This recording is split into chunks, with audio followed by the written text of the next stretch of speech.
I got shit to do, the aftermath of preparation. Good food, good mood, blood in circulation. One step at a time, yeah, that's how you make it. Set a goal you control and the steps you take them. I try to pick one thought, have some concentration. And if I make a mistake, it's called education. I try to do this every day, call it replication. Wake up, today's gonna be a good day. Wake up, today's gonna be a good day. Wake up, today's gonna be a good day. Wake up, today's gonna be a good day. Wake up, today's gonna be a good day. Wake up, today's gonna be a good day. Wake up.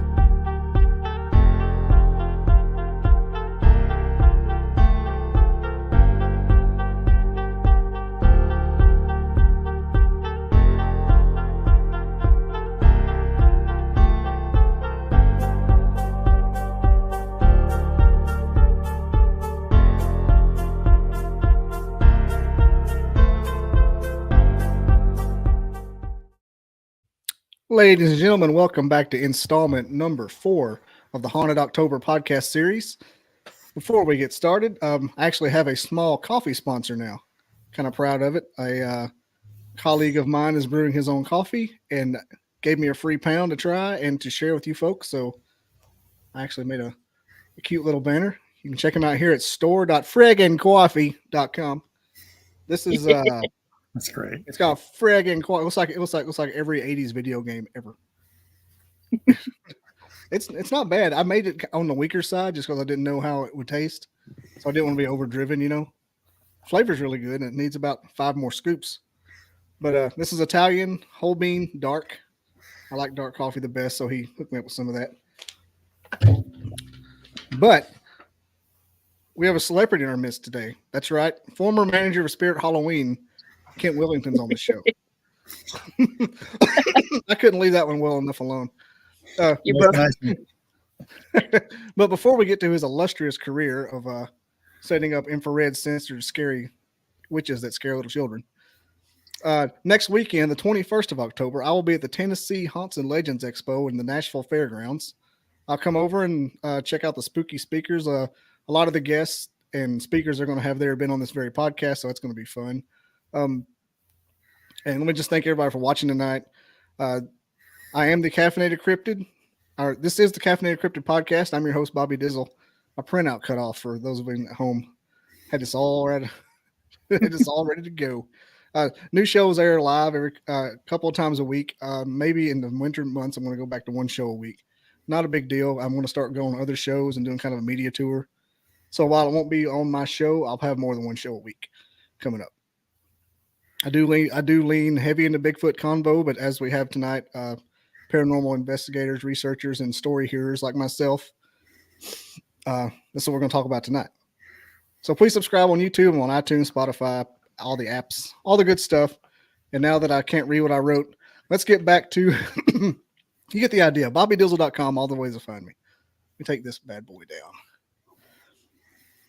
Now that I patted myself on the back enough, let's talk about Kent and the gang. Tonight's guests are host of What in the Podcast. What in the Podcast? I tried to practice that today. We were going to have Miss Adrianna Comito on. She is sick and on the mend. But we do have Miss Tracy Lynn Hernandez and, of course, Kent Whittington. Whittington, that's it. Whittington. Well, he might be willing, but, you know, hey. I'm always willing. Not to be confused with Will Wheaton. True. Their podcast features several paranormal stories and topics, discussions, rabbit holes of everyday life, and what good podcast doesn't. You can find the links to their shows in the description, and they are, in fact, in the description. All right. Now that I botched that, what's going on? I can't believe I didn't proofread that after I printed it out. You get the point. How's it going, y'all? They're from sunny middle California. Yeah, right there in the middle. Or it's a crisp 99 degrees. That's what it felt like. But it's only like 74. Actually, yeah, we're about 78 right now, according to my phone. Is there humidity there, or how's that work? So we don't get as much humidity as the east side of the states, but we had rain, so people are gasping for air while some of us are quite happy to actually breathe. So Yeah, and when she says gasping, I think she's referring to our 5 seasons here in California: winter, fall, spring, summer, and of course fire season, which is what we're into now. Yeah, don't forget fire. So do y'all do paranormal research, or just hear the stories like I do? Mostly the stories. We have done a little bit of research in the past, kind of intermittent. Each of us have done our own. I am part of a group called Sacramento Valley Paranormal Society. That I knew you were bigger time. Yeah. And unfortunately, I haven't done a lot of investigating with them. It's more my brother's thing right now. Mm-hmm. My work doesn't allow me to take the time off to do it at night. At least not until recently, I should say, because I used to work nights and now I'm working days. So hopefully that'll give me an opportunity to go out and hunt more. Yeah, a lot of the paranormal things are like 4 or 5 hours away at night, and cold and wet in an old house full of asbestos. Yeah, I work in a store in Old Sacramento that is very haunted, but normally doesn't react to people during the day unless you're like really aware of it. And I have been witness to the ghosts doing things like goosing coworkers or spooking coworkers or complaining about the music. And yeah. Complaining about the music. What they do? Cut the speakers off. So we used to be closed for most of the year on the second and third floors. It's Evangeline's Costume Mansion, and it used to be it was only open for August through Halloween. And we'd go upstairs and price things. Well, someone was listening to rap music, loud rap music, and the store felt oppressive. And I came out trying to get her attention, saying, "Hey, I'm here. And she's like, "What's wrong? Why does it feel so terrible?" I'm like, first, turn off your music. Second, apologize to Frank because he doesn't like this. And she turns off the music. She says, "I'm sorry." And the feeling was like immediately, so much better. I'm like, "You're going to listen to music, put on the regular playlist and let him have his music because no." Frank. Yeah. Yeah. And you have to understand too, the building that Tracy works in it is actually a really old building. And she works out in Old Sacramento. What was that? It's the first brick building built in Sacramento. Right, it's the one that survived the fire that wiped out the entire tent city of Sacramento, one of the 4. And I'm there currently 4 days a week. So it's been around since what, 1880, the 1880s, something like that? 1850s. 1850s, that's right. Yeah. Wow. It's the Lady Adams was the first brick building, and we're actually the part that I spend more time in during the week is the second oldest wood building of Sacramento, and that's the Howard House. But both halves are now Evangelines. So it's due for a good haunting. Oh, it's got plenty. It's got children. It's got the farm. It's got Frank. It's got other spirits there. It's got the whole 9 yards. When in places go to the bathroom, you just want to run. Well, that's mostly because of the paint job we have on the second floor, but that's okay. I don't like it. I've been to buildings out here where I work, and it was a military base established in the 40s. You go in somebody's place, you're like, "Man, just don't touch me. Please don't touch me." Walk through cold spots, and then you see the asbestos sign, like I mentioned earlier. Just it's a big thing. Mm-hmm. Yeah. I had something when you said your old building a while ago with the second floor and Frank. Whatever. How do you know? That's what it was. How do you know Frank? So they've done a lot of research. We actually had a TV crew come out and convince the boss to actually have an investigation, and it was broadcast on a regular network, and I don't remember which one it was now, but they chopped off the last 5 minutes where they actually give the explanation of what's going on and all. But Frank has been identified by different people coming in, and we know there were multiple deaths in the building because of it was a boarding house, became a house of ill repute, and then back to a boarding house. And it was during the height of the gold rush. It was where there's 5 men to 1 woman, if not 20 men to 1 woman. So there was a lot of bloodshed in there when it was a not so upright house.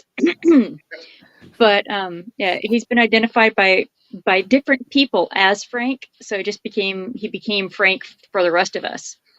and he used to pick on one of our girls. When I say one of our girls, she's older than I am, one of my managers, and like profusely pick on her to the point where she doesn't work there as often anymore because he will purposely hunt her down like the basement and that just to give her a hard time. Because she, I hate to say it, but she's an easy mark. Should me too the ghost. For the love of God, Frank. Like the one that got me the best though was I went because we used to have to turn on lights in the basement to turn on the first floor lights, and there was a rushing up in the stacks of costumes because all the basement is storage and pricing area, and this dark rushing up, and I'm like, okay, stop, and I take a breath and I flip the lights on. I'm like, I get there are children here. I acknowledge you. Please don't pick on my coworkers. You can pick on me. And immediately I've gotten played with almost every time I'm there. When I'm opening the store, when I'm, hit the second or third floor by myself, I get the we're here, pardon me, type feel. Mm-hmm. Just because now, they have someone that they can purposely come to without having to get negative attention back. Which is kind of cool. Yeah. I mean, especially when you can like to pull them off know that they can hang out with you instead of bothering the people that are just freaking out the whole time. Exactly. We had a hall in a building, and I never did like going down it, and I never knew why, because it was not dimly lit for the most part, but it was kind of a weird, like one space just felt like it was a mile long. Might have been 10 feet, 10 yards. And I started researching. I found out that part of the building was haunted, a known haunting. Like no freaking wonder. I hate that little 10-foot spot. Because someone's there. I'll tell you what kind of infrasound I was getting every time I walked through there. Yep. Angry as I was all the time. Oh, that could help. Yeah, I looked it up. It was like a whole article in the local, the free news flyer that they do. So what's the craziest story you've had on your show so far that makes you addicted to it? What made you addicted to hearing the stories? I know what mine is. I don't know. Tracy, what got you hooked? Yeah. Did you ask me to come back 3 times? The podcasting, man. Nobody understands how much fun it is. Nobody can get it. All I can say, Bob, that's a tough question because we've done, at this point, over the last 4 years, 128 episodes. Yeah, you got a bunch. Oh yeah, and we just enjoy it so much. It's just kind of hard to pick one, I mean, kids let me bring my mother on to tell her story of the Ouija board in Japan, and about I call her my other mother, and her encounter with the spirits aftermath. But I don't know. There's so many things we come across. We've talked about the shadow of people and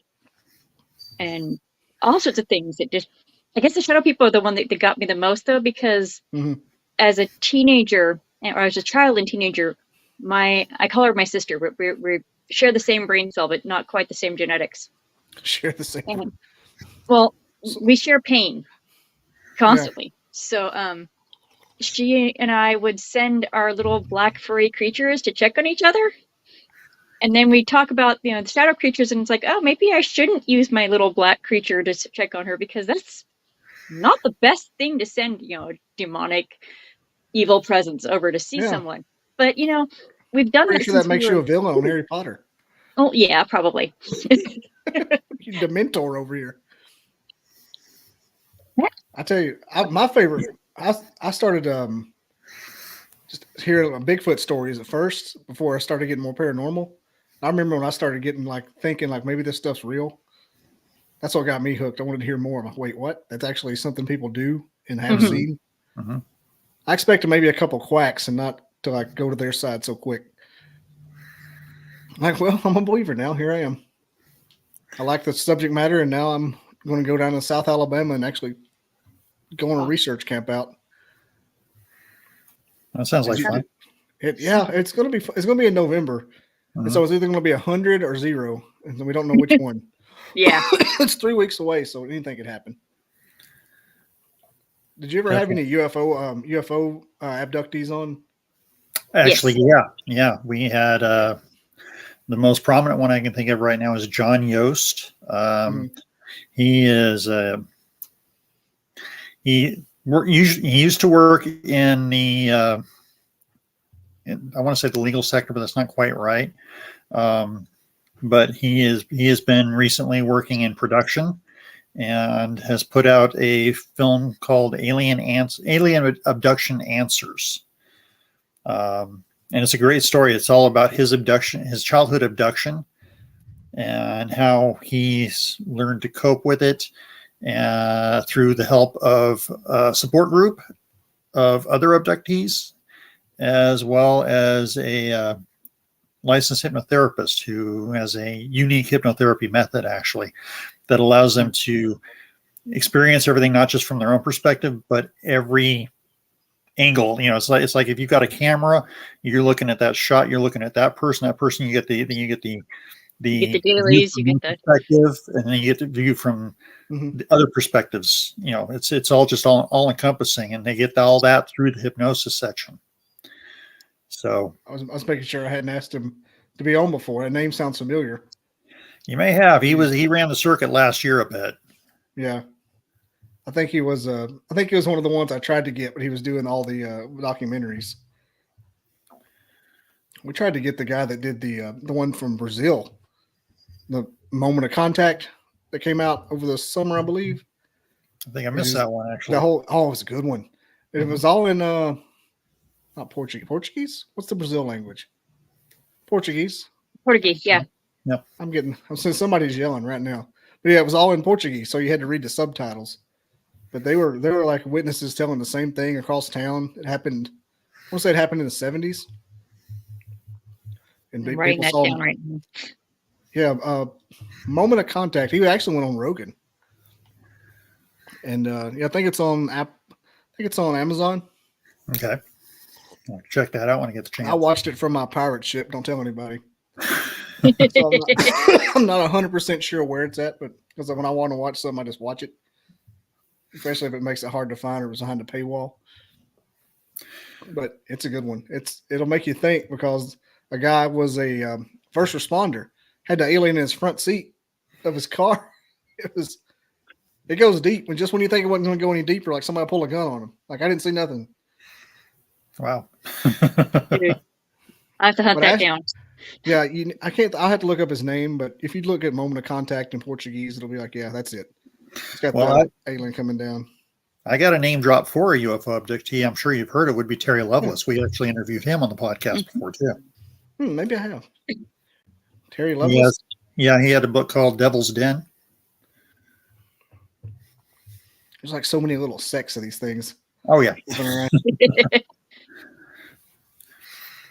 The Loveless or Lovelace? Lovelace. Sorry. Okay. People love when I search things during the show. It makes it the best part. We do it all the time. Hey, it's rabbit holes. Yeah. You enjoy our rabbit hole. You can't really stop once you start. Exactly. One of my frequent listeners and friend now, Wendell, he's like, your show's good till you start looking at the internet. Sorry, I have to know these things. This is like doing a master class.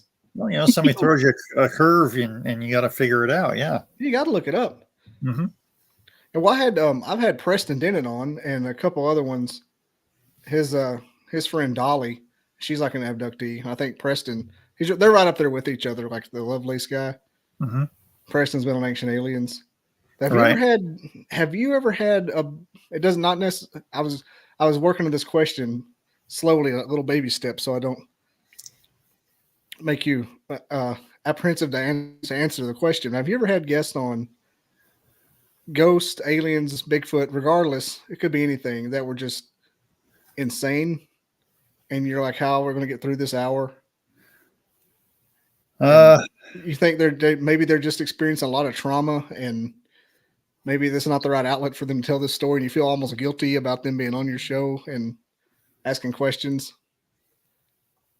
Well, I can't say that we ever had an interview like that where we're just doing like, this guy's a total wackadoo or anything like that, You're not doing this enough then. You need to get more episodes out there. What do you do with your life? Research with a guest? I want to say that we have had I guess I'm not going to name names or anything. Yeah, don't name names. Yeah, we had a guest who seemed pretty knowledgeable about the paranormal and everything. Turned out she was a total fraud. Yeah. She had What was built her name? people out of money. I'm not gonna say. But she built people out of a lot of money for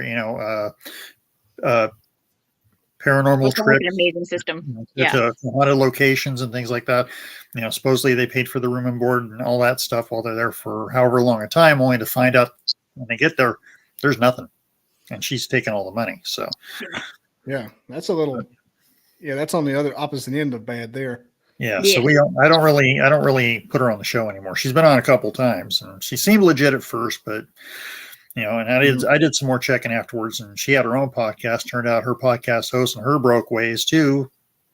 Wouldn't tell me why, but I assumed it was for stuff like that. So you got to be careful in this paranormal world. There are some crazy people and egos, and I've had people on who are telling me about experiences they were having with different paranormal things, and it was like, man, you need to go see someone. You don't need to be on a podcast right now. Yeah, but I mean, on the other side of the coin, though, we've had really legitimate guests, really reputable people. We've, like I said, we had Terry Lovelace, we've had John Yost.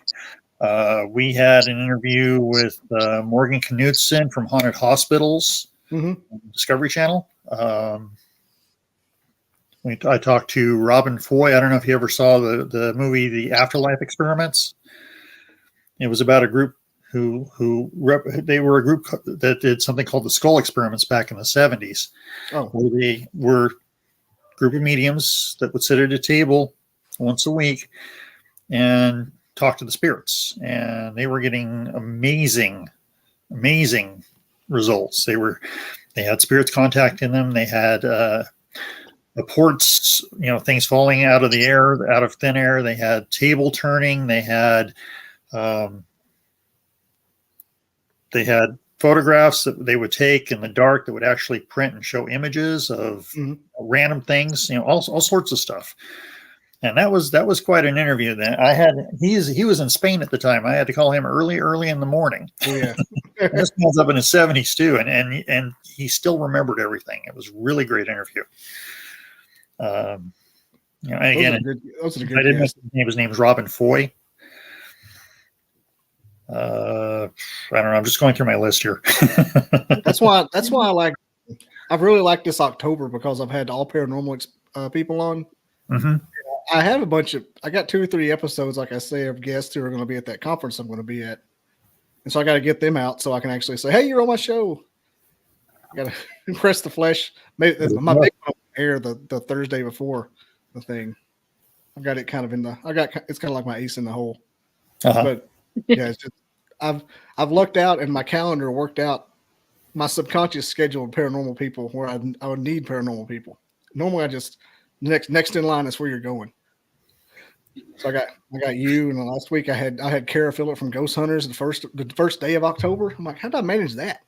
I wasn't even trying to do that. Well, that's better than me. I got to try and find everybody all the time. I don't have them lined up, unfortunately, but we get by.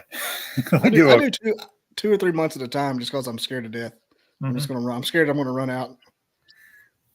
End up forgetting who's on my calendar. I'll look at it. I'm like, who in the hell is that? Oh yeah, that was a big deal. Every once in a while, I'll just get on Facebook and say, I'm looking for guests, and see who answers, who responds and all that. Sorry for my heart attack over here. What's that? Sorry for my heart attack over here. Suddenly there was movement behind me, and I know my house has got my grandparents in it. My daughter was quieter than they are. I was going to say, surely you saw that person that was in the room. She came in pretty stealthy. Yeah. She did, but I didn't hear her. I'm like, all of a sudden there's someone behind me. I thought we were about to have another guest. I'm like, pull up a chair. Send her the link. Yeah, here. We can have 10 spots on here. Well, currently, I think that the loudest voice that you hear from that part is the 12-week-old, who would probably start complaining since she needs a new tushy. So. I pooped. I poo-poo. Just about, 12 weeks. 12 weeks. That's a baby. Yes. I just got out of that. Not going back. Yeah, me That's too. About 30 years baby. Say 30 years ago. Yeah, I said me too about 30 years ago. Yeah. I got a 3-year-old out here that she just screams all the time. Thinks it's her new love language. Like, you got to stop right next to the door. Have a decent sized house, and you're right here next to me. You got to go. Yep. You got to move. I remember those days. That was us last night. Was not happy. Let's see. What's you ever have any Bigfoot guests on? Yes, actually. Or cryptid in general? I actually talked to Lyle Blackburn and talked to him about the Boggy Creek incident. Oh, you did? Yeah. That must have been fun. He's an intelligent guy. Oh yeah. It was a great podcast. He had a lot to say. We talked for a while about that and a couple other cryptids that he'd written about, and talked to him about his own expeditions out there to see what he could find. And he didn't find much. He never actually saw anything, but he came back with what he heard and what he experienced. So, it's pretty intriguing. I'd like to have him on. He seems like a really good dude. I think I've reached out to him before. Mm-hmm. They're busy this time of year. Oh yeah. I think they're shooting all their documentaries and stuff. It's not hot. Yeah, it's like the perfect 3 months. Yeah, you hit him about middle of the year, I think, and he's a little more amiable to being on shows and things like that. I think people look at mine and see when I first started doing it, kind of really low sub count. Mm-hmm. Like, who is this kid? He's going to quit soon. And so I get the bigger names. I get just a little bit more traction. Right. I had one guy tell me I wasn't big enough for him. I'm like, yeah, no, I'm the same way. And a lot of what I do is is through Facebook. I'll friend them on Facebook, get a chance to talk to them. Sometimes maybe I'll just out of the blue say, "Hey, listen, I host a podcast. Would you be interested in being on?" A lot of times they say yes. Mm-hmm. So they say it more times than not. Exactly. It's like high 90 percentile. Yes. Yeah. And I think it's really cool. They want to come on. They want to talk about this stuff. I think they enjoy it as much as we do, to be honest, because you get them started. Somebody like Lyle or any of those other guys, they don't care if you've been on 100 shows, if you're Tom Brokaw, or if you're some kid in his basement. They just want to talk. Oh yeah, I haven't had a complaint from any of them yet.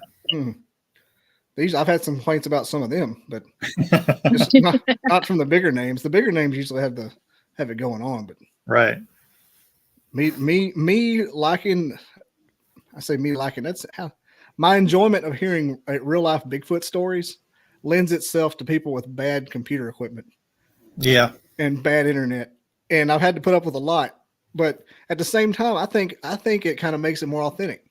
Kind of like an old vehicle with scratches. Gives it character. That's true. Like you got an old man that can't work his phone saying, "I saw him. He come out of there." And he can't work his phone and he's got his thumb over it. I've had that for about an hour. I've looked at the thumb for about an hour and a half before. But the story was good, so we left it. As long as you can hear the story, that's the important part. Yeah. Yeah, he was audio was fun. Like, carry on, man. He saw a Bigfoot kill a deer with his bare hands in Vermont back in the 80s. While he was in a tree stand. I bet he stayed in that stand for a while afterwards too. Yeah. Yeah, that's a good episode. Like, that's one of those you watch, and then he gets frustrated with people who don't believe at the end of it. They always do that. Like, these things are real. I'm tired of hearing about they're not being real. I'm like, well, buddy, there's no evidence, but yeah, that's part of the shtick with him. Well, there's no evidence he didn't see it either. Yeah, it's true. Not that he didn't see it. I'm talking about with the like them being real at all. That's what's frustrating. Yeah. Well, I mean, a lot of the paranormals is a lot of he says, she said anyway. Yeah. Somebody sees something. Most people, it's 50-50. They either believe it or they don't. Mm-hmm. The thing I've noticed is a lot of the people are saying the exact same thing. Mm-hmm. That kind of gives me confidence. The only deviation, the only little area where nobody's saying the same thing is UFO abductee people. Yeah. They are all over the road. They have not got it dialed in. Well, the thing is, and you talk about these separate categories. I mean, the people who believe in the ghosts, the Bigfoot people don't believe in them. UFO people don't believe in Bigfoot, so on and so forth. Nobody is right as far as the other person is concerned. Yeah. In the Bigfoot camp, so just like what you just said, I've actually noticed that the ghost people are always into Bigfoot. It's kind of like it's like a gateway drug for them. But then, Guilty as charged. yeah, it's my favorite subject. That's why I got one right here.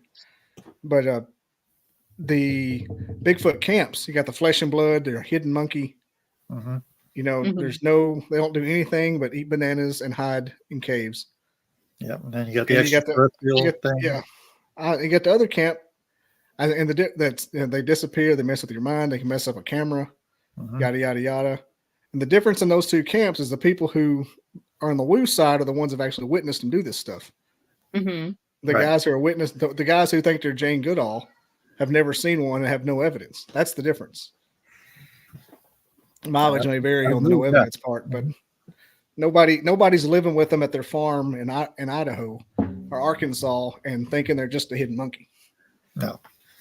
People that live with them all know that they do things. Hmm. Whether it's after they take the mushrooms or not, I don't know. There's always something involved. Yeah, I like to get them. I would like to get them fighting, but they never will come. They won't even talk to each other. They're like estranged lovers. I think you could probably sell tickets to something like that. Yeah, I'm going to speak at a camp out here in a couple of months on Veterans Day in South Alabama. I'm like, well, I've never witnessed anything. He goes, yeah, but you heard stories from 50 people. Come down here and talk about it. I'm like, okay, well, they subbed to my channel. I'll do anything for YouTube subscriptions. There you go. I think that's what I'm going to do. There's supposed to be some big names down there. I don't really know. I mean, it's only 3 hours away. I can do that on a day trip. Short drive, yeah. Like California, it's 3 days wide. Yeah. Close, yeah.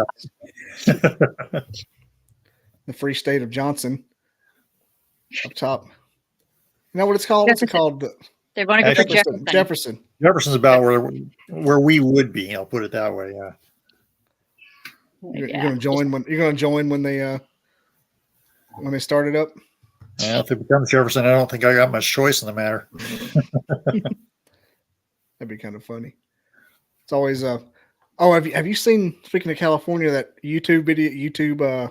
Not YouTube, but Hulu, the Sasquatch that killed the marijuana growers. That documentary. I was up by your way. I did see that one. I did see that one. Murder Mountain, up by Murder Mountain. Yep. I remember that one. It turned out it was just the guy was infiltrating the marijuana growers business. That guy was on Rogan too. Yeah. That was a good one. Yeah, Bigfoot killed 3 guys out here at this plant. What's it called? A grow farm or something. Yeah, it was a grow farm. At first they all thought it was Bigfoot, and it turned out it was just part of a it's cartel or something. Oh yeah. Homegrown guerrilla warfare. Yeah, yep. But a lot of people were on the fence about that, whether that was Bigfoot or whether that was foul play. Bigfoot doesn't use a machete. No. Bigfoot he does for doing something wrong. Bigfoot doesn't drive a 97 Land Cruiser. Well, barn owls don't throw rocks. True. Yeah. That was the thing they said. They always send you the hoot owl mimics, the Bigfoot mimics, and then but he goes. Yeah, listen, he throws a rock here in a second. Barn owls don't typically throw rocks. I'm like, yep. Well, no, they do not. Nope. The old, who was it? That was Leroy Nail in Indiana. Getting all those barn owl. I remember the first time I heard somebody send me a barn owl audio, and I'm like, that's an owl. Yeah, you can tell. Apparently the difference is a barn owl goes whoo, and it kind of trails at the end. The Bigfoot goes whoo, whoo, whoo. I don't know. I'll let you know if I hear one. Well, I heard an audio clipping somewhere that they're Bigfoot on audio, and I'm like, that's a lynx. I know the sound of a lynx. For a random reason, I know the sound of a lynx. That's a lynx.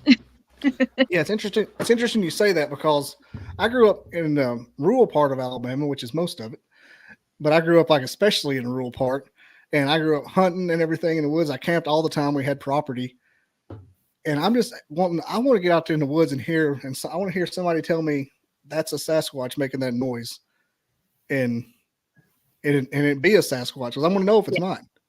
Yeah. Because I feel like there's a lot of people who just are weekend warriors that what was that? Yeah. And they hear hoot owls fighting or making baby hoot owls, and they think it's a Sasquatch. Sounds like every guy on the Discovery Channel. Yeah, and look, I'm not Steve Irwin, and I'm not on the show alone, but I'm outdoorsy enough and knowledgeable enough, and that if it's a sound out there, I'm going to know. I'm going to have heard it before, unless it's some weird farm animal, right? Like a guinea or something. But there's always that as a factor. Like a first time you hear a peacock, you're not ready for it. Yeah. No, you're not. No. Meow. I know. First time I heard one, I thought somebody was crying out for help. Yeah. It'll make you call the police. Yeah. Yeah, but unless it's something like that, that's what I'm most anxious for. Guy said, you want to take me somewhere where you would be scared? I'm like, yeah. I mean, if it's going to be Bigfoot doing it, I don't want you to like hold me down or anything, but I do. Are you scared yet? Yes. And that's not your foot. That's not, I was told there'd be a Bigfoot. It's neither big or a foot. Yep. So, they also think a loud bang in the forest is a wood knock. Yeah. That's what a wood knock is. One thing I want to hear too. Like it's almost like I don't want to see one just yet. I want to get like some prereqs in. I want to get Bigfoot 101.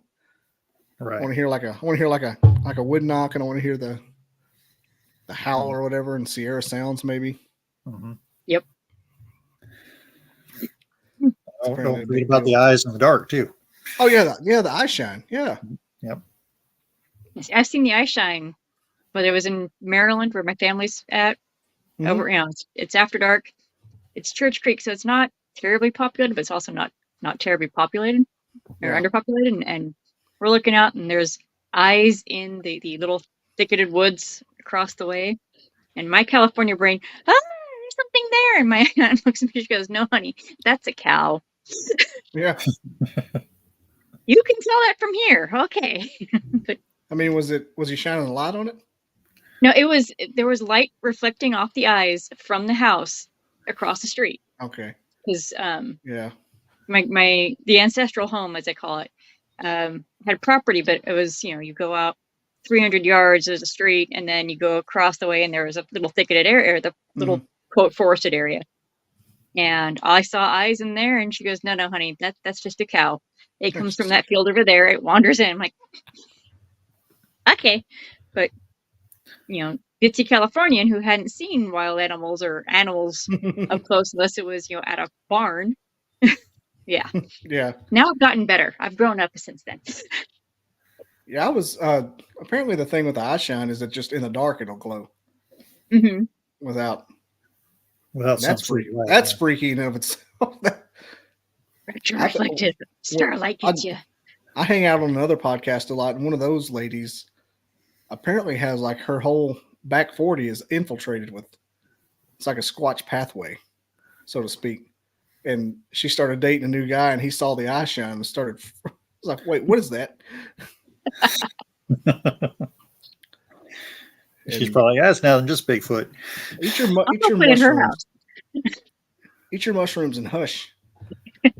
No, they're the type that they weren't on anything. I mean, that's what freaks me out about the whole subject matter when I start believing it. I gotta kind of like grab myself, like, come on, don't go all the way. Just go near the light. Don't go all the way to it. Because I want to believe all of it, like every single bit of it. And the Bigfoot thing, I kind of, from everything I've heard, it's okay for me to like. I'm kind of okay with thinking maybe that's real. Mm-hmm. And the ghosts are real. I mean, that's. Oh yeah. I don't think I'm stepping on a limb thinking that's a foregone conclusion. And statistically, aliens are. In what capacity? A mathematical probability. Yes. Yeah. Now, are they just worms? Yeah. The only question is whether or not they can actually get here. Yeah, and that's where the alien guest is where I had to back up. It's the only time I've ever I don't want to talk about that for a while, like once every 6 months. Mm-hmm. Unless they'll just come, unless they say yes, and I'm like, yeah, I'll take anybody if they'll say yes. Oh yeah, definitely. Well, if somebody's got a really good story to tell, I don't have a problem putting them on the show and letting them tell their story. Yep. That Reverend Michael J. Carter's good. I don't know if you've had him or not. Who was that now? Reverend Michael Carter. No, he was on Ancient Aliens. Yeah, he's a black dude, Unitarian preacher. Okay. He's fun to talk. He was fun to talk to. Real fun. And yeah, I'm here, brother. I'm like, I like people that call me brother. Apparently, I feel comfortable. I want to give him a high five or something and a hug. He was real. He was a fun chat, knowledgeable about what he was talking about. An alien guy, knew the different varieties. Mm-hmm. He and Preston Dennett were buddies. I don't know if you had Preston. You need to get him if you haven't. No, I haven't had him yet. He's right up there with those other fellows you were mentioning earlier. Uh-huh. He's written a ton of books. That's I did a show on. I tend to do whenever I get alien guys, I have them on Friday nights and do it like late at night. Seems to work out better that way. It's like Friday night UFO specials unintentionally. And for some reason, that's because everybody I get in that subject is from the UK, and I don't know why. I didn't plan it that way. But people in the UK are obsessed with UFOs. Never seen nothing like it. Well, when you live next to, Stonehenge or that general vicinity, there's a lot happening over there. It might just be regional too. Yeah. Yeah. I mean, we have the hot spots out here. Maybe at the UK I'm sure they've got hot spots as well. Oh yeah. Yeah, they've got that story about that forest. Starts with a B. I can't think of it right now. Yeah. Berringham. Everything's Berringham or something. There's something Shire. No one knows. No one speaks their language. It's lost to translation. Actually, something. Santiago means whale's vagina, something like that. It's lost to translation. It was on this show, I can tell you that. I don't speak Spanish. Could it be Rendlesham Forest you're thinking of? Yeah, that's it. Yeah. Yeah, we did an episode about Rendlesham Forest. So yeah, you said that and kind of sparked. I told you it started with a B. Or an R, or capital B and capital R is the same thing almost. No, we did an episode of that, and we actually the dude that was in charge of the operation, we got the recording, and we played that at the end of the podcast so people could hear exactly what was going on. Yep. Really? Oh, that's good. The visual evidence are always the best. Oh yeah. Unless somebody sends you just a picture of the woods with a red circle in it. Right. Thanks. Yeah, could be anything. Yeah, I see it, man. Yeah. Nothing there. Yep. Did you see that the Colorado Bigfoot this week? It's been making the rounds. They were in the guys were in the choo-choo train that tours the choo-choo train. How old am I? That tours the. I got small children, man. I just called it that. Just fucking choo-choo train. Dude, okay. I understand completely. It takes a lot for me to actually speak adult anymore. So yes, I get that completely. I gotta go potty, but you go. It was going down the side. Yeah. See, look here. I don't know who this is, but he's on my side. Bentwater Bay. I knew it was a B. Well, it's still Rendlesham, yeah. Yeah. See, we're both right. Yep. $1, Bob. But yeah, the train going through Colorado, it was like a tour, and they saw a Bigfoot walking across the side of a hill. And if you look at it, it looks like somebody wearing khakis. You can tell it's clearly a suit because, like, when he lifts his leg up, the weight of the pants like straightens out, and it kneels down. But people are freaking out. Look, have you seen this? You've definitely seen it. I've seen the guy that has an Amazon account with a Bigfoot suit. And of course, you got the guys that zoom in to an ungodly distance. Nothing but a person should blur. Yeah. Let's see if I can pull something up here so you can see it. But the pull into it, like, there's no way you pulled in that far. Like I've had at least 15 people send it to me, but it's dang, it's not going to be good. If you watch it, one of the scenes it shows his whole leg and it's just straight fabric. Like just make an effort. Yeah. Wrap it around with something. Or a ghillie suit. Here's the. We sell those at my store. They sell like a Sasquatch suit. So we have ghillie suits, we have Sasquatch, we have chicken. Okay, yeah, I saw this one this morning actually. Yeah, you've seen it. Yep. I think that's the shot of the. How they saw it at all. The shot of the leg. Yeah. I mean, it blends in so well with the surrounding area. It's hard to think that it would actually be a Bigfoot because usually the photos I see Bigfoots are always dark. Yeah. Or like red. Mm-hmm. Somebody on one of the sites said, "How do you tell if a picture of a Sasquatch is real or fake?" And I said, "Because it's got a Sasquatch in it."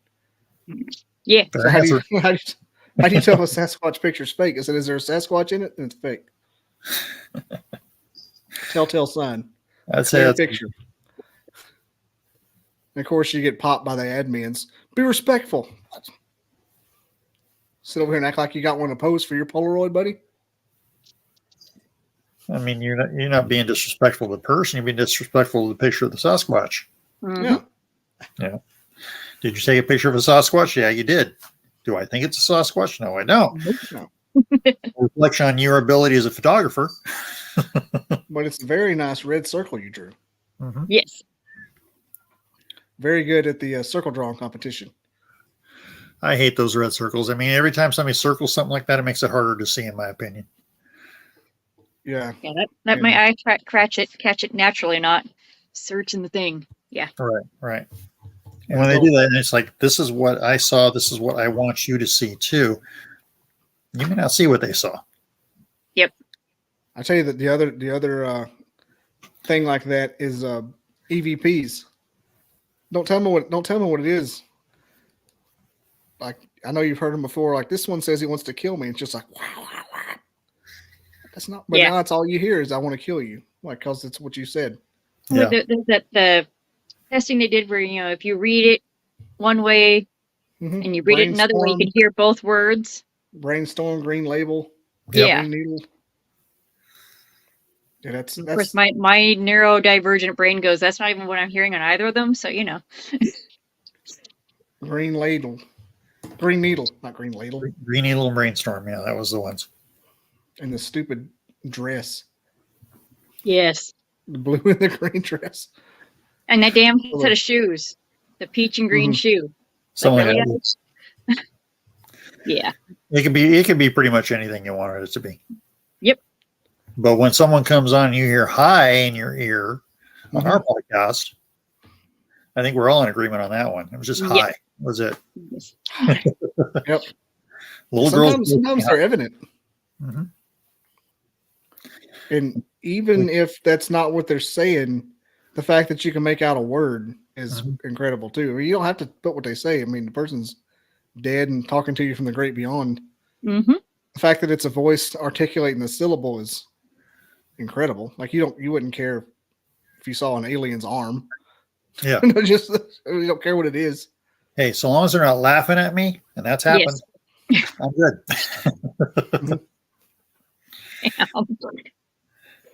The alien's laughing at you?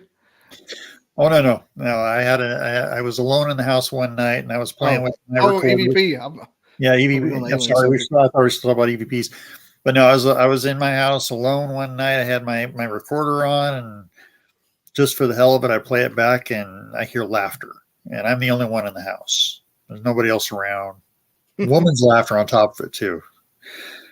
And the only thing I can think of is I was naked at the time too, so maybe that's Dear God. That's what I was about to ask. That's what I was about to ask. I was taking a whiz. I heard laughter. No one else was in the house. Yep. You're laughing, Tracy, but you know that's true. I told you that story. Yes, you have. It's just my mind, the things that happen at my house. The rest I have are, we hear the tearing up the carpet when we had no carpet down the cat. So, I don't get cool things like that at my house.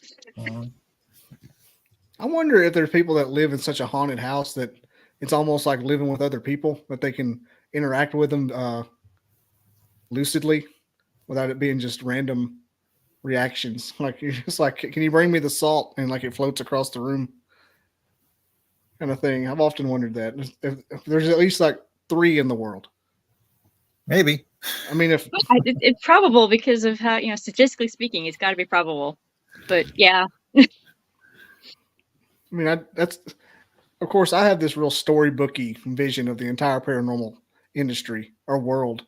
Like everybody that experiences it sees like the full body apparition floating through the house, and here's Get Out every time articulately, and anybody who lives with Bigfoot sees him walk around like Patterson Gimlin in the backyard.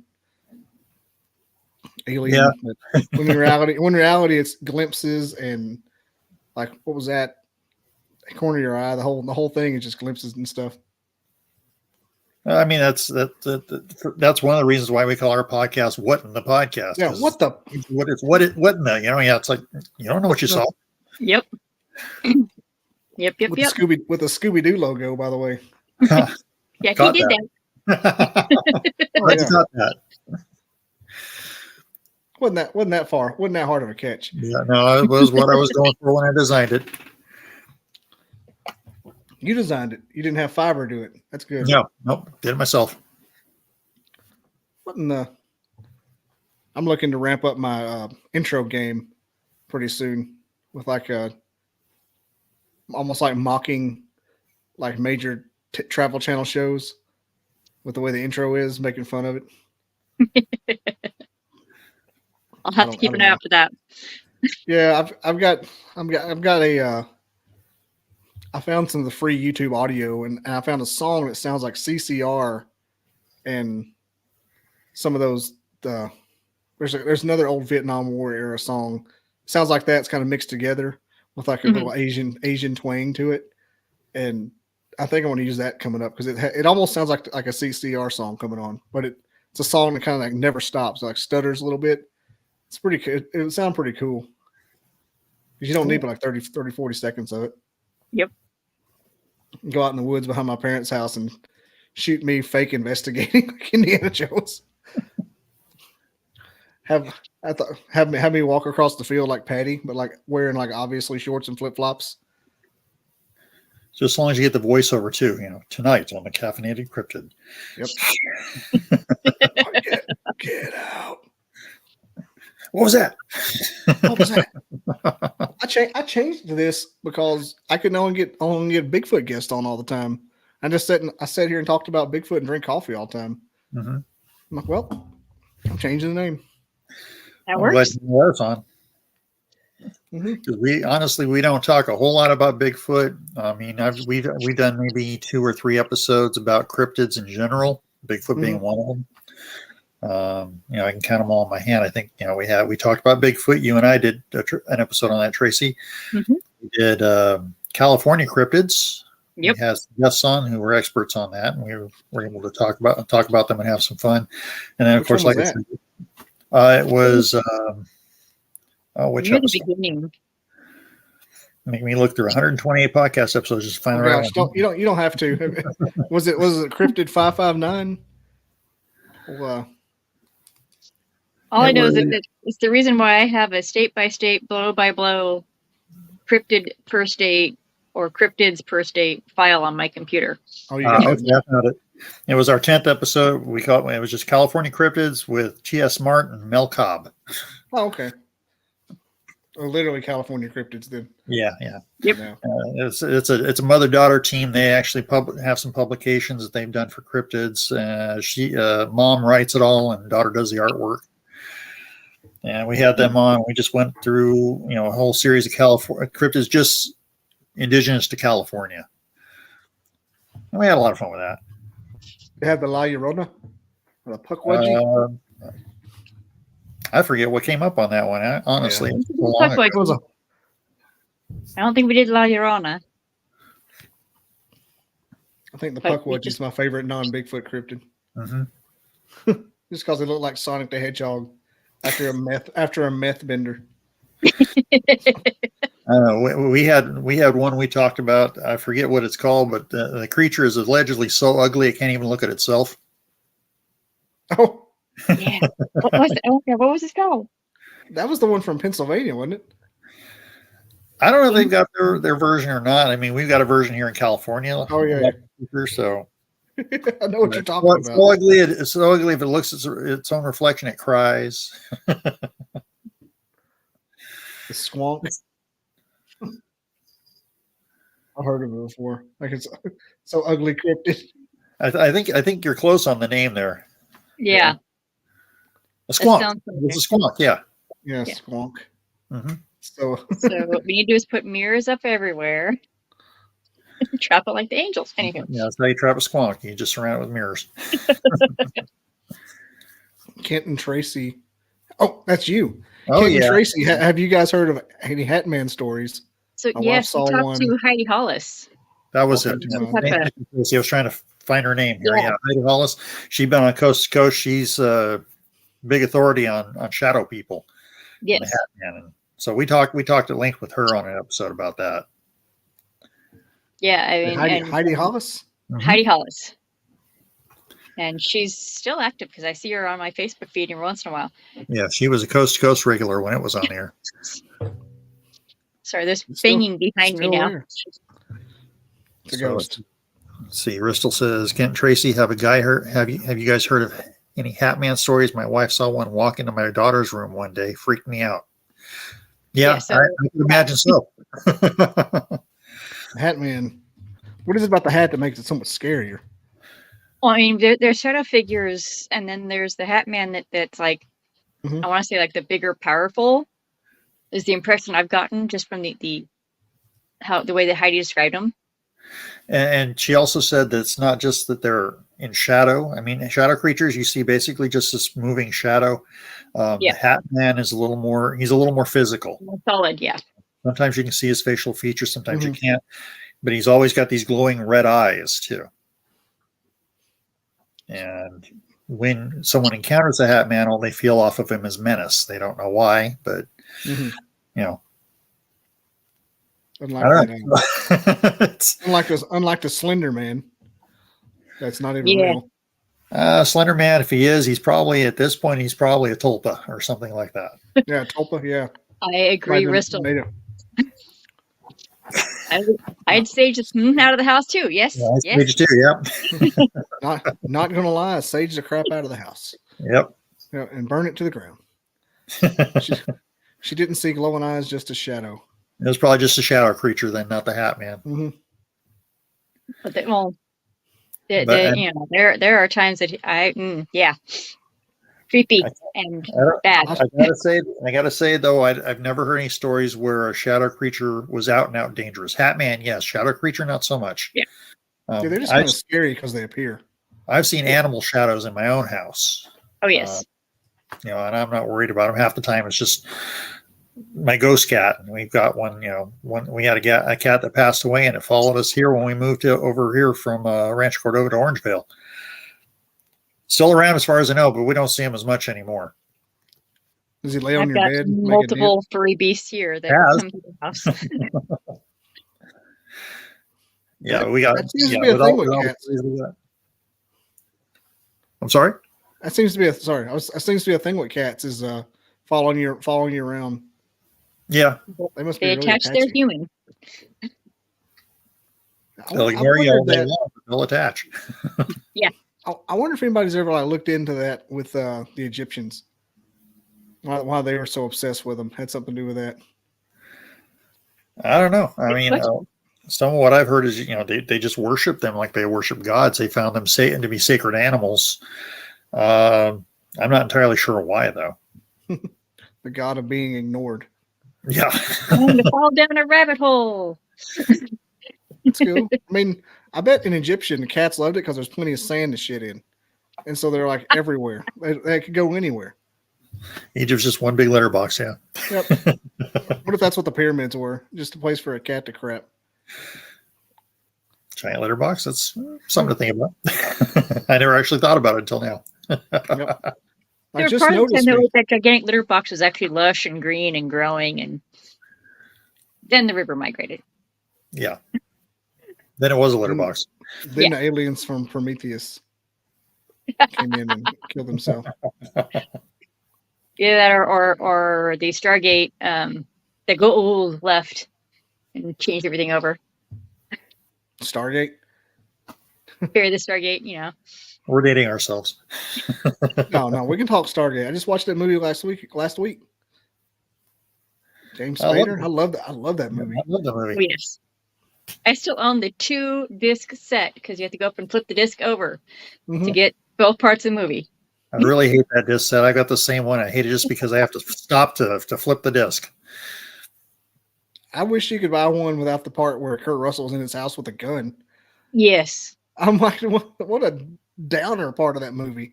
It's ramping up. All of a sudden, there he is with a gun looking at his kid. Like, you could have done something else. It really didn't need. You really didn't need that part. It's like the most unnecessary aspect of the entire film. The only part that they bring that up again is in the series, much later on. They could have just left it out till the series, but that's okay. Yeah, Anywho, and it causes him to spaz out when he's on that planet because those kids got his gun, and that's the only. That's like the only callback to it. Like, it's unnecessary. It's a throwaway, right? Kind of a subplot. And they got that special needs kid that gets shot with the missile. Yep. And he has no reaction to that. He's just like, missiles aren't your personal gun. Well, he wasn't attached to that kid. Yeah. Yeah, hell with that kid. Nobody likes him anyway. Bogging us down. There's a podcast called How Did This Get Made? You probably heard of it before. Yeah, I've heard of it. And they do Stargate, and they harp on that scene a lot. Like all of a sudden, there's Kurt Russell with a gun. It's like, where did? Yep. Okay, now that we're here, there's six symbols. Now that while I got you, I said all this to say that there's 6 symbols. I needed one more. Why didn't they just try the rest of them? They were there for 3 freaking years. I mean, they've gotten far enough to get that far. You know, to push other buttons. We are tool-using mammals. Try the next one. This cartridge didn't work. Hey, so next time we do 2, and then we go to number 3, and number 4, number 5. There we go. Yeah. Just try them out. Stick your head in. Yep. It's like prank calling. You just dial the next one. 111. 111. Yeah, I watched it the other day. It's the first time I noticed that. And he goes, yeah, we haven't gotten this. We've only gotten to the 6th symbol. I'm like, why didn't you try the rest of them? What are you paying by the symbol? Is there a meter running on that thing or something? We know they can dial it relatively quickly, right? So if you did 1, it didn't work. You do 2, it doesn't work. You get so you're up to 6. There are multiple combinations, but if you're at 6, you might as well go at the 7th. Well, and go to that combination. Well, look at it this way, too. I mean, in that group, there had to be at least one other archaeologist who could say, hey, these are constellations before they brought James Spader in. Yeah, but they didn't see that. I mean, you look at go as far as to say, if you're dealing with Egyptians, constellations be your first guess. I would think so. That's their whole thing. I mean, the pyramids are Orion's belt. Why wouldn't everything else be Spader's like, because they're missing one constellation though. They've we lost the 13th constellation, so that still throws the numbers a bit off. But hey, yeah, they should have started with constellations. Come to find out, the 7th symbol was just the origin. It was like the country code. Yeah. So you got the 2 guys who sit over here, and they got the thing. I'm drawing on the screen, Spade. Well, you were dialing in, so Yep. I went down a Reddit rabbit hole on that the other day when I realized, wait a minute, they just had 1 left. You've been sitting here for 2 years with this old lady. So now I have to go through and do the research. Well, don't forget this is a pre-cell phone, so you got to wonder what the rate was on that call. Mm-hmm. Somebody said it was using a ton of energy, and so they couldn't do it that often. Right. Well, maybe that's the case. I don't know, but it seems like in the series they're using it all the time. In the series, they're using it like the freaking DeLorean. They were just. let's go here, let's go there, let's explore this place. Oh, Atlantis is supposed to be here, so we'll try that out. Yeah. See, I didn't catch all the series. I just watched I think I watched the first season just to get a good closure on the actual movie. And then they kind of do their own thing. Because that's first season is just them like resting on the movie's laurels, and then they move on. Yeah. Right. But wasn't there like a trope that if you put in the wrong combination, it would open up into the vacuum of space? And No. that's how they that's how they retcon the whole thing. We never came across that part. They just did one where if you put in the wrong combination, it didn't work, or if you put in one that you knew worked, it doesn't work anymore. That there was something wrong on the other end. Like there's a star in the way or something like that. Because they had one where they jump the breaker to make it so they can get to this planet that they knew they wanted to get to, and they ended up going through a sun. Oh, and died, almost killing off the planet because they did poison the sun. They had to go back the other way and unpoison it. Yeah, went through a sun. The last one, he said the last one was kind of cerebral and lame, but okay. Yes. He's probably yeah. The last episode was. Was that episode 200? So episode 200 is when they had brought in, because they changed out part of the crew to people from Farscape, so they had to touch on all the different bits. So you had Cameron, who was also, God, what's his name?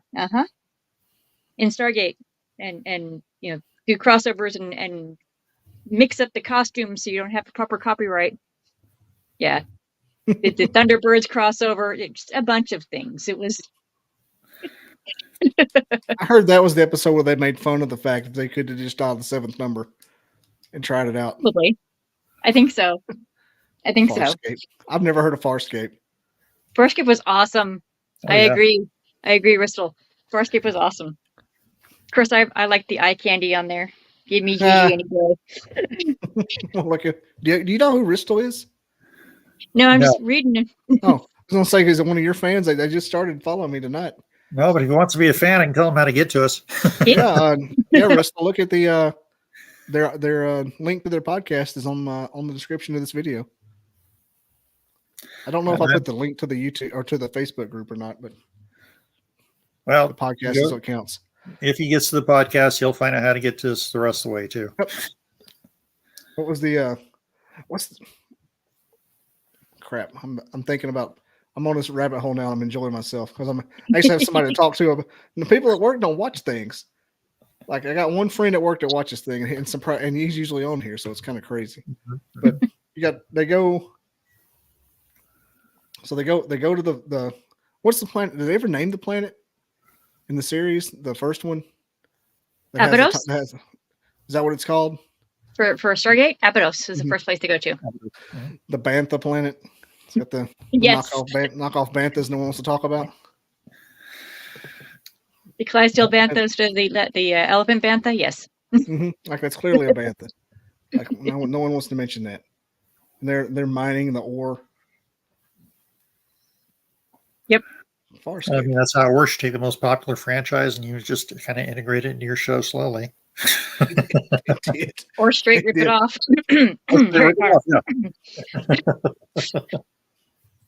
All right, that's like this. So I watched Stargate, and so I started getting on TikTok. Looking at Stargate fan theories and things like that, little clips, and then it started playing clips from that movie, that show, The Orville, with Seth MacFarlane. Yep. And I got into that show, and that is an underrated gem. That is a sin. It is. What makes me giggle about it is, even though it's not Star Trek, it's put in the Star Trek lineup now because everyone else doing it. Marie Dumont sent him. Okay, that's good. She's good people.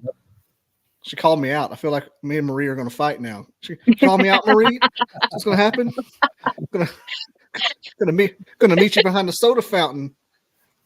No, Marie knows. Usually catch you one podcast, but first time catching alive. Yeah. Okay, Ristel. Cool. Yeah, Marie is a very, very awesome Bigfoot guest, and one of those shows that you're you're respecting the guest's time, and you realize like, oh crap, it's time to let her go, but you don't want to, and hope she doesn't notice it. Like, oh god, it's been an hour. Yeah, she had some cool stuff.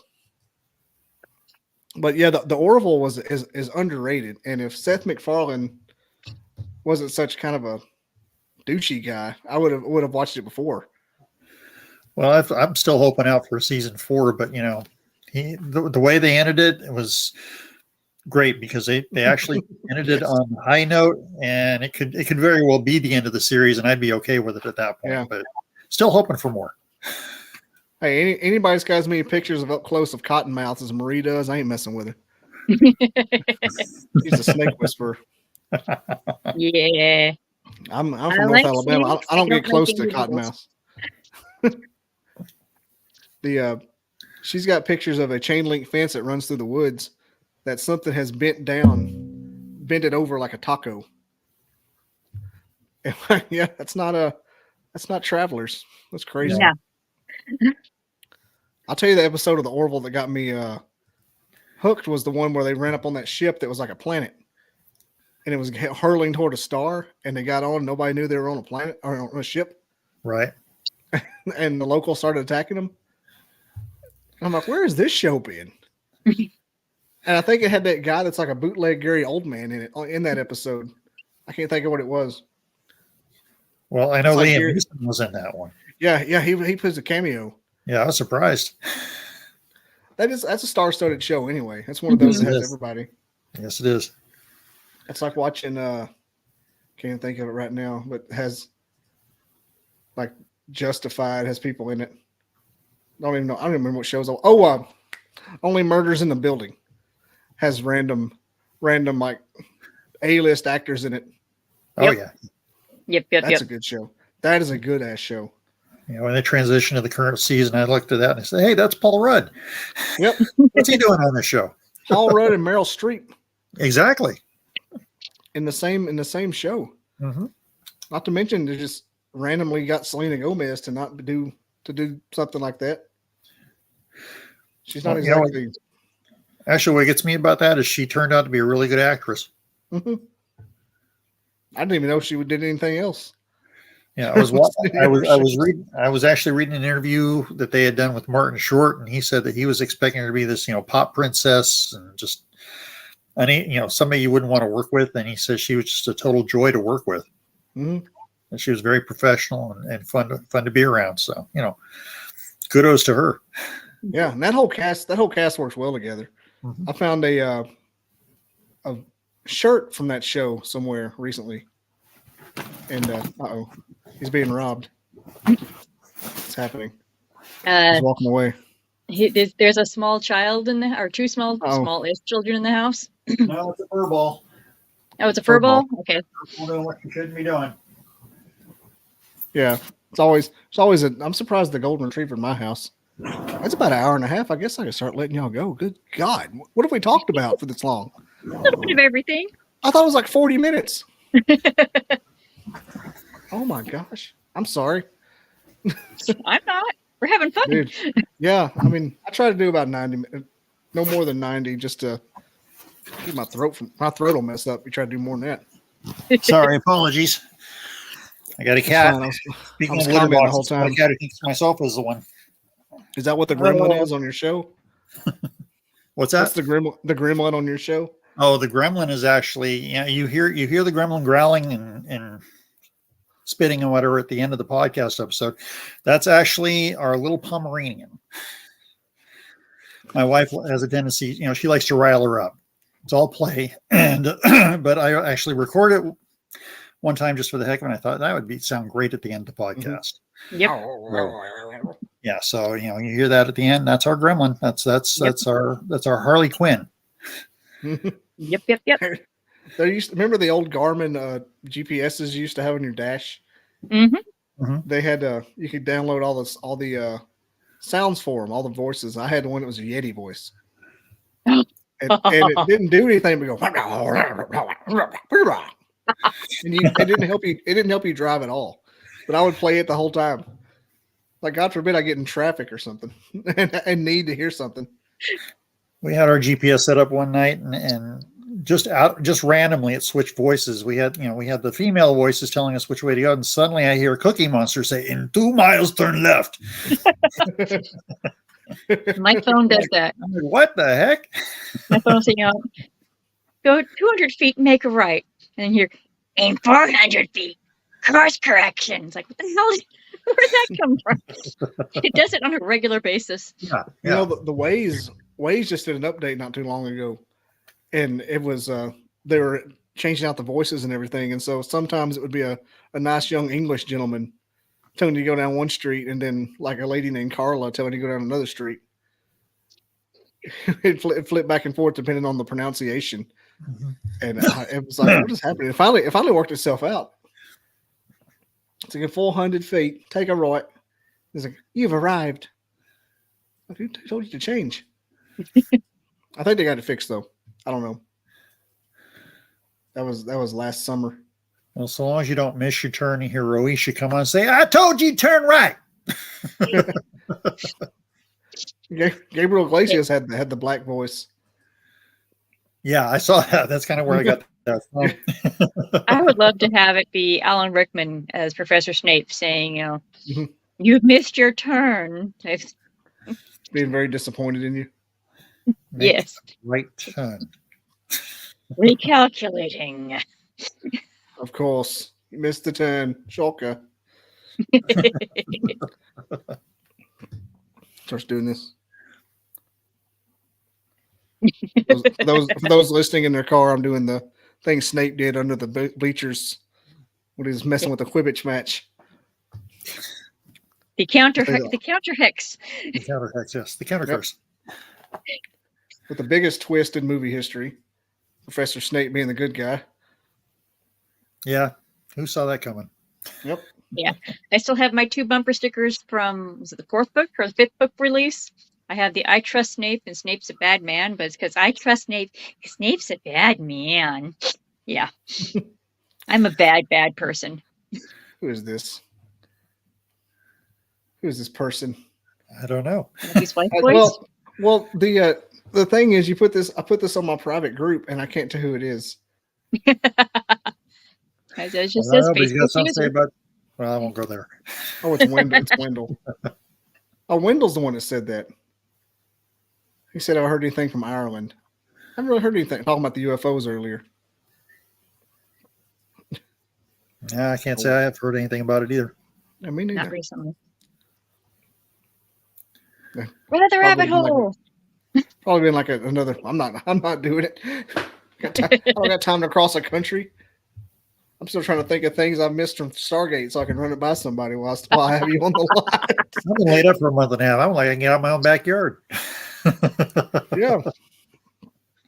Have y'all seen like Starlink yet come across? Yes. Starlink? Yeah, when you see the satellites come across as a like chain across. Yes, I've seen it once. And then every other time they're supposed to come across, there's cloud cover. There's something in my primordial lizard brain that does not like looking at that.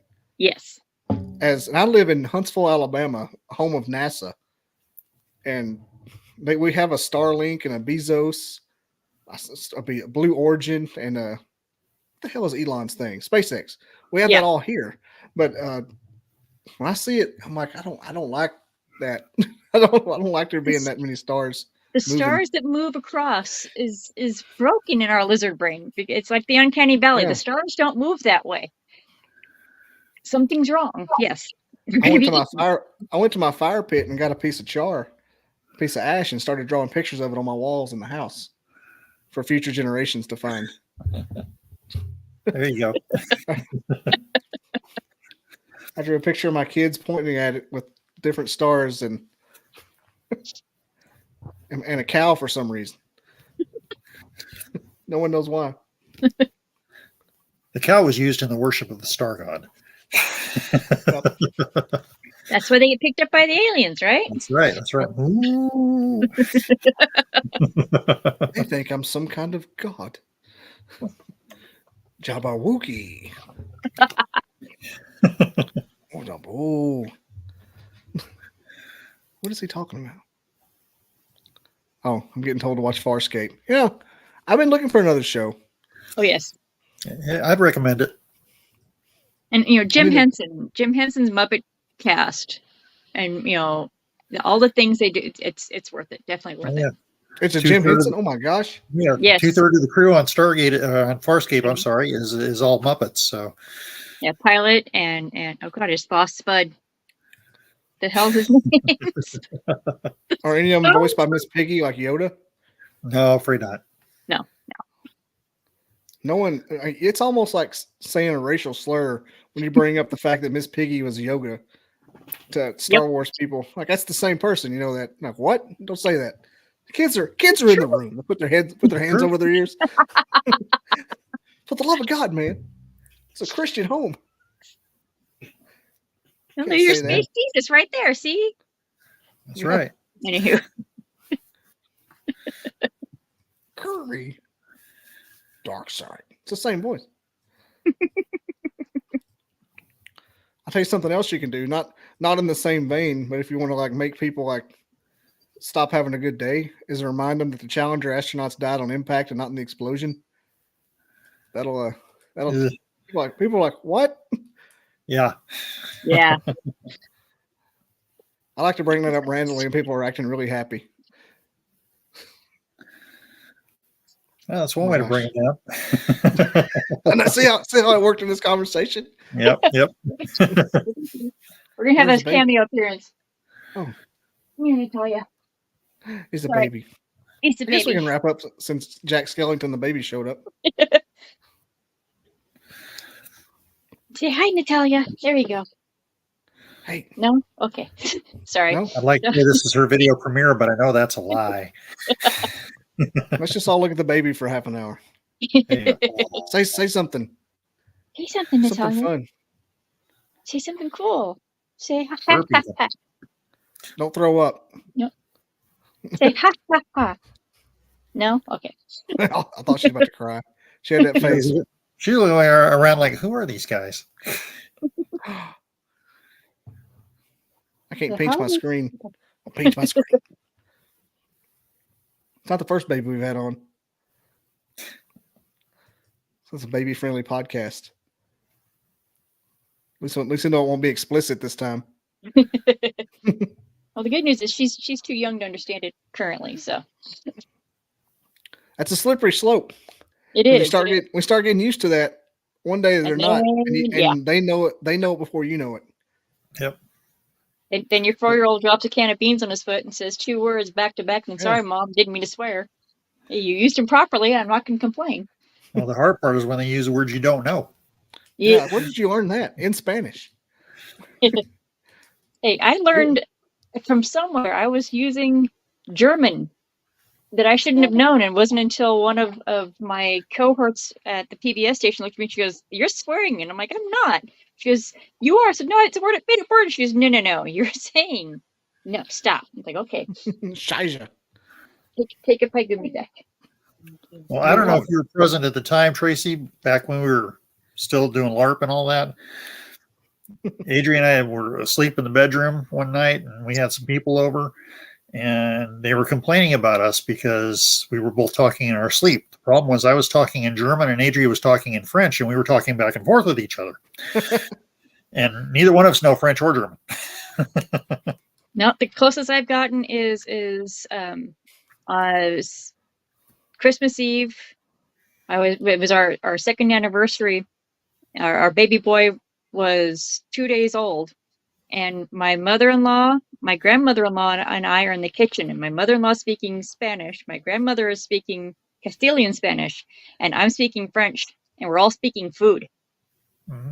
And in walks my grandfather-in-law holding the baby, going, "No, take this," and no. Broke the spell. We never got to do it again. I think the Babel fish was on the fritz that day. Probably. Yeah. You were just also wait. Did you know Spanish? So I took French for many, many years, but my Spanish is abysmal. We had 3 different teachers in 3 months with 3 different accents, so it didn't click in my reptilian brain. But I was also raised with sign language at age 3 up. So I speak, or I think in ASL context, which is the same context as French and the same context as Japanese. So my brain doesn't always function in English properly. So when they're speaking Spanish, it was enough that it triggered my French reaction.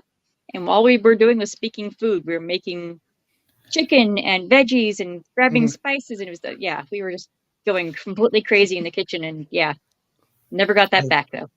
All the German I ever learned was watching Hogan's Heroes. So, the guy that I cook pancakes with at church, his last name is Schultz. Yep. Every time I say it, Schultz. Schultz. He's got to be tired of it by now.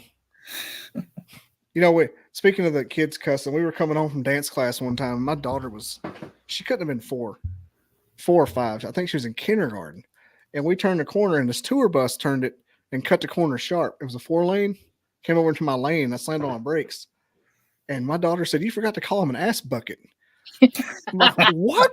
I've never said the word ass bucket in my life. I'm like, where did you hear ass bucket? And it was from my father-in-law. Takes her to school. Apparently has road rage. Well, at least she used it correctly.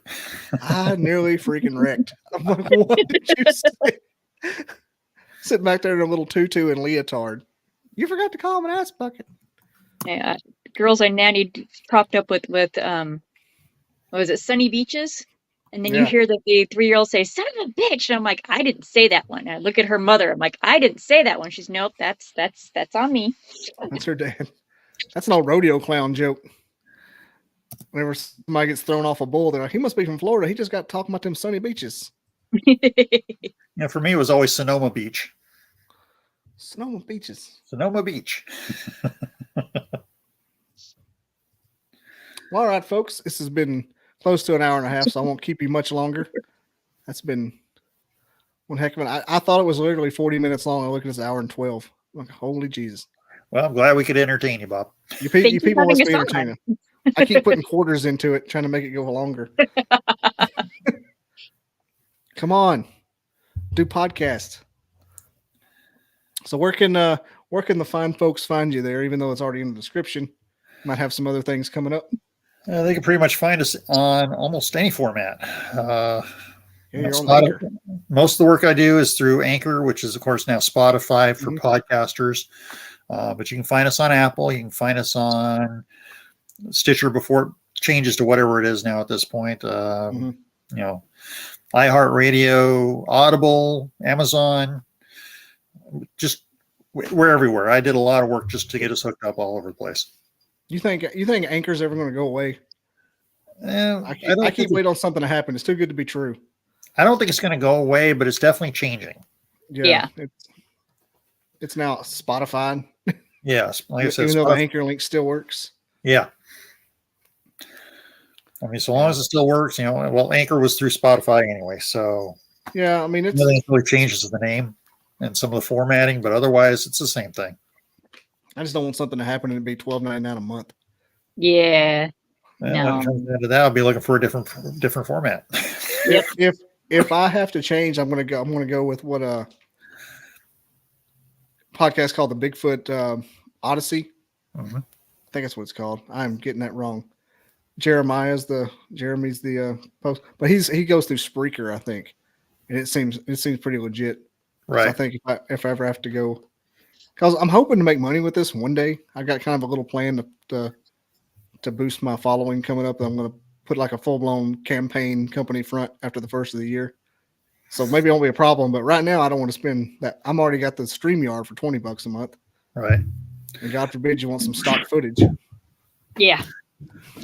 Well, you got a sponsor, so it's a start. Yeah. Hey, yeah. Yes, Friggen Cawfee. It's yes. I'm gonna make it, dude. Watch it tomorrow, dude. I plugged your shit to the hell and back. It's pretty good coffee though. I drank the whole box, a whole cup. Wish I had some more. Needs to be a little bit stronger though. Just got to work on the conversation every 5 minutes. That's all. Yep. That's on the description. Also, Tennessee Haunts and Legends Expo. Link in the description. Coffee link in the description. You can buy it right there. I got the Italian roast. It's dark.